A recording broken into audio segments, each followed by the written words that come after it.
ಇದೇ ಕಾರ್ಯಕ್ರಮದಲ್ಲಿ ಬಿಜೆಪಿಯ ನಾಯಕರ ದಂಡು ಕೂಡ ನೆರೆದಿತ್ತು. ನಮ್ಮ ಶತ್ರುವನ್ನು ನಿರ್ನಾಮ ಮಾಡಬೇಕು, ನಿಯತ್ನಿಂದ ಕುಮಾರಣ್ಣನ ಪರವಾಗಿ ನಾವೆಲ್ಲ ದುಡಿಯೋಣ, ಕುಮಾರಣ್ಣನ ಗೆಲ್ಲಿಸೋಣ, ಅವರ ಗೆಲುವಿಗೆ ನಾವೆಲ್ಲ ಶ್ರಮ ವಹಿಸೋಣ ಅಂತ ಮಾಜಿ ಸಚಿವ ಅಶ್ವಥ್ ನಾರಾಯಣ್ ಮಾತನಾಡಿದ್ರು. ಕುಮಾರಣ್ಣ ವಿಜಯೇಂದ್ರ ಒಂದೊಳ್ಳೆ ಜೋಡಿ, ಇವರಿಬ್ಬರ ಕೈ ಬಲಪಡಿಸೋಣ, ಹಗಲಿರುಳು ಕೆಲಸ ಮಾಡೋಣ, ಇವರನ್ನ ಸಂಸದರು ಮಾಡೋಣ ಅಂದ್ರು ಮಾಜಿ ಸಚಿವ ಅಶ್ವಥ್ ನಾರಾಯಣ್.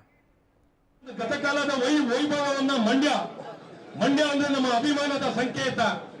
ನಮ್ಮ ಪ್ರತಿನಿಧಿಸುವಂತ ನಾಯಕ ಪ್ರಬಲವಾಗಿರಬೇಕು ಅಂತ ಪ್ರಬಲವಾದಂತ ನಾಯಕನಿಗೆ ಬೆಂಬಲ ಕೊಡ್ಲಿಕ್ಕೆ ಇವತ್ತು ತಾವೆಲ್ಲ ಇಲ್ಲಿ ಬಂದಿದ್ದೀರಾ.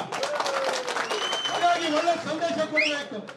ಯಾವ ರೀತಿ ದೇಶದಲ್ಲಿ ನರೇಂದ್ರ ಮೋದಿ ಅವರು ಬಲಿಷ್ಠವಾಗಿ ನಾಯಕತ್ವವನ್ನು ಕೊಟ್ಟಿದ್ದಾರೋ ಅದೇ ರೀತಿ ಕುಮಾರಣ್ಣನವರು ಮಂಡ್ಯ ಲೋಕಸಭಾ ಕ್ಷೇತ್ರದಲ್ಲಿ ಕರ್ನಾಟಕದಲ್ಲಿ ನಮ್ಮ ಧ್ವನಿಯಾಗಿ ನಮ್ಮ ಕೇಂದ್ರದಲ್ಲಿ ಕೈ ಜೋಡಿಸಿ ಭಾರತೀಯ ಜನತಾ ಪಾರ್ಟಿ ಮತ್ತು ಜೆಡಿಎಸ್ ಪಕ್ಷ ಒಂದಾಗಿ ಇಡೀ ದೇಶಕ್ಕೆ ಸಂಚಲನ ಮೂಡಿಸಬೇಕು, ಇಡೀ ಕರ್ನಾಟಕಕ್ಕೆ ಶಕ್ತಿ ತುಂಬಬೇಕು,